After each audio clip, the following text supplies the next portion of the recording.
This is the summary of the rivalry: Bill Russell, Wilt Chamberlain, and the Golden Age of Basketball by John Taylor. A brilliantly written account of the NBA's glory days, and the rivalry that dominated the era. In the mid-1950s, the NBA was a mere barnstorming circuit, with outposts in such cities as Rochester, New York, and Fort Wayne, Indiana. Most of the best players were white. The set shot and layup were the sport's chief offensive weapons. But by the 1970s, the league ruled America's biggest media markets.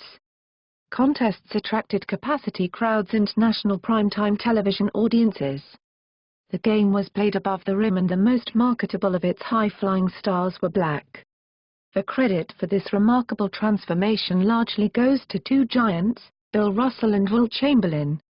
In the rivalry, award-winning journalist John Taylor projects the stories of Russell, Chamberlain, and other stars from the NBA's golden age onto a backdrop of racial tensions and cultural change.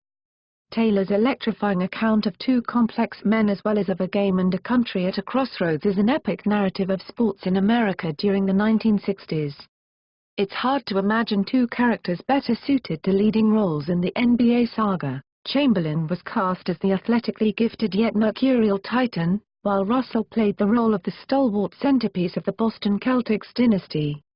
Taylor delves beneath these stereotypes, detailing how the two opposed and complemented each other and how they revolutionized the way the game was played and perceived by fans. I remember my first encounter during the regular season. I remember I had a real good game, and I thought he had a real good game. We won the game, and I was spent emotionally.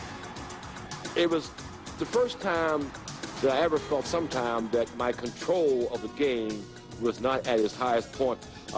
It had to be because this guy was tremendous. The Wilt Chamberlain-Bill Russell matchup would be one of the most celebrated in sports. Two gigantic stars with contrasting styles who battled for control of the NBA. Not only was I bigger than most in height, not only did I have a reputation of being very, very strong, but I also was a scoring machine, and they were really in awe about that. While Wilt was the league's most devastating scorer, Russell was its toughest defender. A guy comes in, and you block the shot. And then you go down and you get an easy layup. And then you might look at him and smile and say, yes, we did that to you. These things make statements. I think Russell was the foxiest, smartest, meanest player psychologically that ever played the game. Whatever it took to win, Russell would do. Throughout the 1960s, the Chamberlain-Russell duels became like a weekly serial that captivated fans and kept them anxiously waiting for the next episode. What Arnold Palmer did for golf, those two guys did for the NBA. Because every Sunday, it wasn't Philly and Boston. It was Russell against Chamberlain. And viewers were never disappointed, pushing each other to find their best.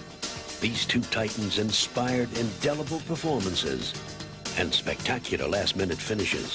Putting the ball on a play. He gets it out deep, but Havlicek steals it! Over the fence goal!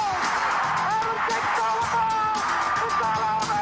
It's all over! Russell and his Celtics would win 11 titles in 13 years. And Chamberlain would lead two championship teams, including the 1967 Sixers, who many consider to be the best of all time.